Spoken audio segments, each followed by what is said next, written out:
Scene 1. Eve? Eve turns around. We now see that she's eating a fruit. What are you doing? Oh, Adam, you've got to try this fruit. It's the most delicious thing I've ever eaten. Isn't that from the tree we're not supposed to eat from? Well, sure, but it's so good. Just one bite won't hurt, right? I guess not. Adam takes the fruit from Eve and takes a bite. Wow, that is good! Suspense music. They both keep eating. Suddenly we hear God's voice calling out to them. Adam! Adam jumps and turns towards the voice. Oh no! What will we do? We have to hide. Adam and Eve hide behind a tree. Adam, come out! Why are you hiding? I heard your voice in the garden, and I was afraid because I was naked, and I hid myself. He and Eve slowly come out from behind the tree, hanging their heads. Have you eaten from the tree of which I commanded you that you should not eat? The woman whom you gave to be with me, she gave me of the tree, and I ate. He points to Eve. What is this you have done? The serpent deceived me, and I ate. That's enough. You have both sinned, and can no longer stay in the garden. You must leave now. But does that mean we're going to be all alone out there forever? Until the time is right. And as for you, serpent... The serpent is finally visible, and it cowers away as it listens. Because you have done this, you are cursed, more than all cattle, and more than every beast of the field. On your belly you shall go, and you shall eat dust all the days of your life. And I will put enmity between you and the woman, and between your seed and her seed. He shall bruise your head, and you shall bruise his heel. And between your seed and her seed, he shall bruise your head, and you shall bruise his heel. Adam and Eve turn around and leave the garden sadly. Scene 2. All right, let's go now. We need to get back to the pen. Bah! Don't bah me. It's time to go. Let's see. We've got 1, 2, bah, 3, bah. I guess that's everyone. Let me just go make sure we didn't leave anyone on that hill over there. Moses climbs the mountain while his sheep stop to eat some grass. When he gets to the top, he sees the bush on fire but not burning. What? Rubbing his eye. That bush is on fire, but it's not burning up. What is going on? Help! Moses starts to panic and is about to run away. But once again, we hear the voice of God interrupting him. Moses, do not be afraid. Moses freezes and is silent, staring at the bush in awe. Lord, I'm here, Lord. Take off your shoes. You are standing on holy ground. Moses takes off his shoes and kneels down in front of the bush. This is so strange. The bush is on fire, but it's not burning up at all.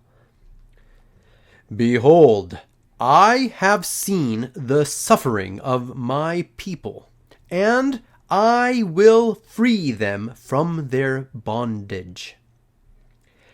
You must go back to Pharaoh and command him to let my people go. Me? I can't do anything. I'm a fugitive and a terrible speaker too. How can I do this? Do you not know that I will be with you? I will send you and your brother Aaron to Pharaoh, and together you will lead my people to freedom. At this point, we no longer hear the voice. The bush continues burning, and Moses keeps listening to it for a moment, and then he bows down in front of it. The fire fades, and then Moses slowly stands up. As if still in a trance, he walks over to meet his father-in-law, Jethro. Hey, Jethro, my dear father-in-law. Jethro looks up. Moses, there you are, my son. We thought you had disappeared. He looks more closely at his face. What's happened to you? You look pale. Father-in-law, would you please grant me permission to go see my brethren in Egypt? Why this all of a sudden? I need to return to make sure my family is still alive. Jethro is confused, but he just shrugs and agrees. If that's what you want, go in peace, my son. Thank you, Jethro. Come on, Gershom and Eliezer. Get ready to come with me. All right, Dad. We will be with you. Let's go, Dad. We will help Mom packing. We will be with you where you go, Moses, wherever your God sends you. Jethro pats Moses on the shoulder. Then he leaves. Moses turns to the audience and looks up toward heaven. The Lord will be with me, and he will free his people from slavery. The Lord will be with me, and he will free his people from slavery. Then Moses runs out of the scene, determined. Scene 3. The king storms into the scene, angry. It's terrible! Just terrible! What is the problem, my lord? Can't you see we're at war, and our enemies are overwhelming us? I'm sending all my armies and everything I've got to them, but it's no use. I fear they're going to destroy us. Your Majesty, if I may. What is it? Speak. Well, I'm just wondering, why not go and see one of the Lord's prophets? They've given great advice to the kings of the past. Surely we could ask the Lord for help. The king stops moving, hesitating. Then he turns away and shakes his head. No, we can't do that. Why not? Because it's not our place. Surely we can't bother these holy men with our worldly concerns. I won't test the Lord. The servants look at each other, confused. The king sees this and gets annoyed. What's with that look? I've made my decision. Now don't stand there. Gather my advisors so we can go over our strategy. I will ask for help from our allies. As the king starts to shuffle around, we see the queen, who is seated comfortably in the corner with some maid servants watching everything. My queen, do you think the king is right? My husband is just stubborn and proud. Someone will have to come along and teach him a lesson eventually. I wonder who can stand in from our kind and tell him so. What could possibly convince him? As the servants start moving, suddenly a third one runs into the scene. My lord! He stops running. Sir, the prophet Isaiah has arrived and is asking to see you. What? No, don't let him come here. But it's too late, as Isaiah himself walks into the scene. No one tries to stop him. King Ahaz! King suddenly nervous. Prophet Isaiah! It's an honor! What brings a man of God all the way over here? The war is getting rather intense. Tell me, why do you not reach out to the Lord for help? Well, I couldn't possibly bother you with... Forget about bothering me and worry about bothering the Lord. If you would ask him for help, you would know that the war you're fighting is no trouble. But you refuse. Now go on. Ask a sign for yourself from the Lord your God. Ask it, either in the depth or in the height above. King, scared but stubborn. I will not ask, nor will I test the Lord. Isaiah turns to the audience and starts prophesying. Hear now, O house of David, is it a small task for you to weary men? But will you weary my God also? Therefore the Lord himself will give you a sign. Behold, the virgin shall conceive and bear a son, and shall call his name Emmanuel. Once he's done speaking, Isaiah looks at the king once more, then he turns around and leaves the scene. The king and his servants remain frozen, astonished, and then the scene fades out. Scene 4. Simeon walks into the temple, where a bunch of scribes are busy writing. One of them approaches him. I wonder where Simeon could be. There are a lot of books not translated yet. There you are, Simeon. I was waiting for you. I'm so sorry to keep you waiting. I'm ready to start my duties for today. Good. Today we're working on translating the writings of the prophets to the Greek language. Come with me, and I'll find something for you to work on.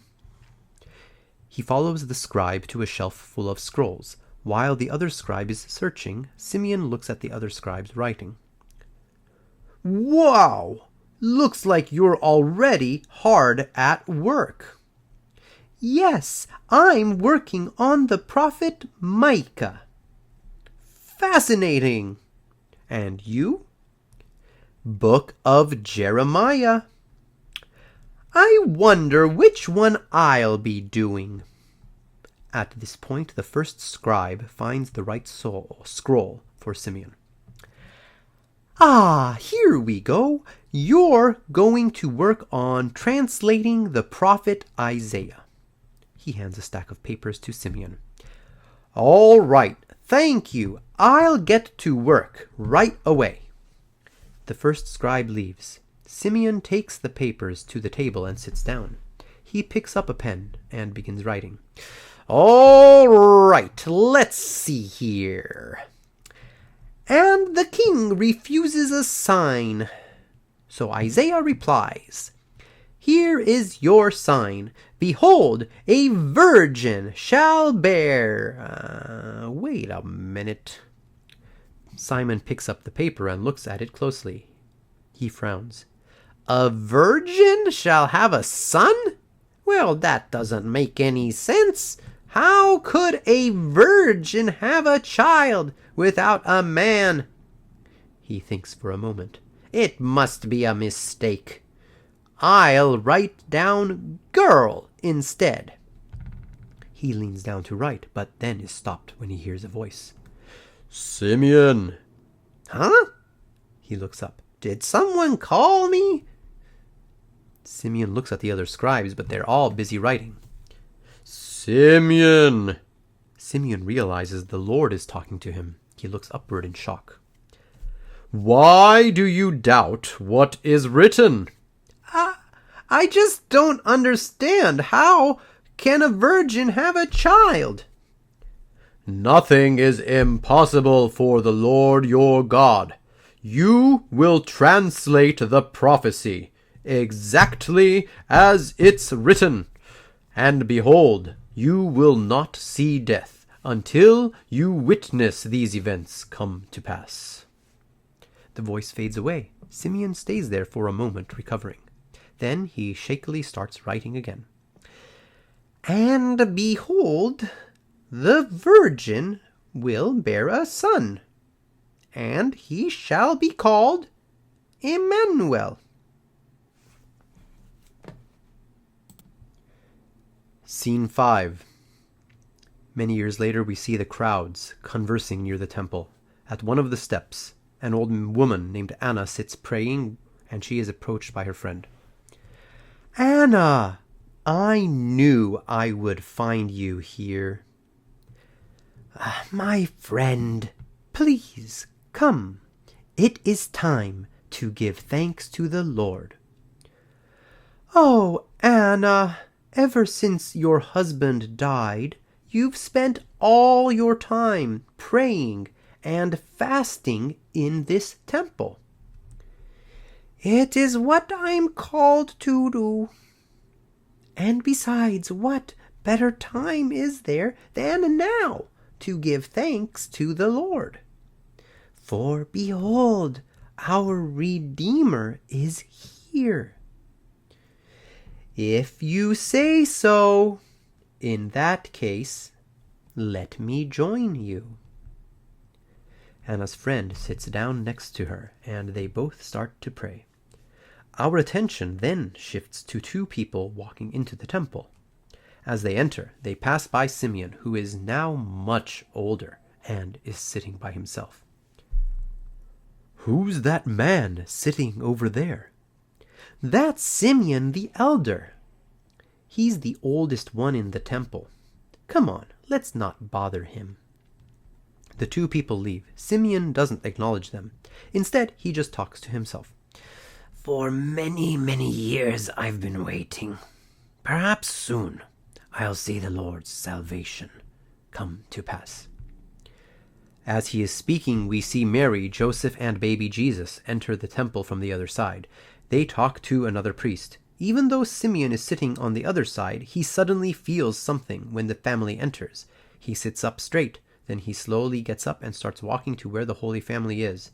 He moves very slowly on account of his old age. Someone sees him on the way and stops him. Simeon, where are you going? You shouldn't be walking around by yourself like this." "Please don't stop me. I need to see that child. He's the one." He gently pushes the person away and finally makes it to the Holy Family. The priest is just finishing up the circumcision and is talking to Mary and Joseph. "Congratulations! The boy will be called Jesus. May he grow strong in the sight of the Lord." Simeon pauses, and the priest sees him. "Oh, Elder Simeon! Is everything all right?" Mary and Joseph turn around. Mary is now holding baby Jesus in her arms. "That boy! Who is he?" "This is our son, Jesus. We just finished getting him circumcised." Simeon walks over to the baby. He holds out his arms, and Mary hands the baby over to him. Simeon looks down at him and smiles happily. "At last, after all these years." Simeon looks up to heaven. "Lord, now you are letting your servant depart in peace, according to your word. For my eyes have seen your salvation, which you have prepared before the face of all peoples, a light for the revelation to the Gentiles and the glory of your people Israel."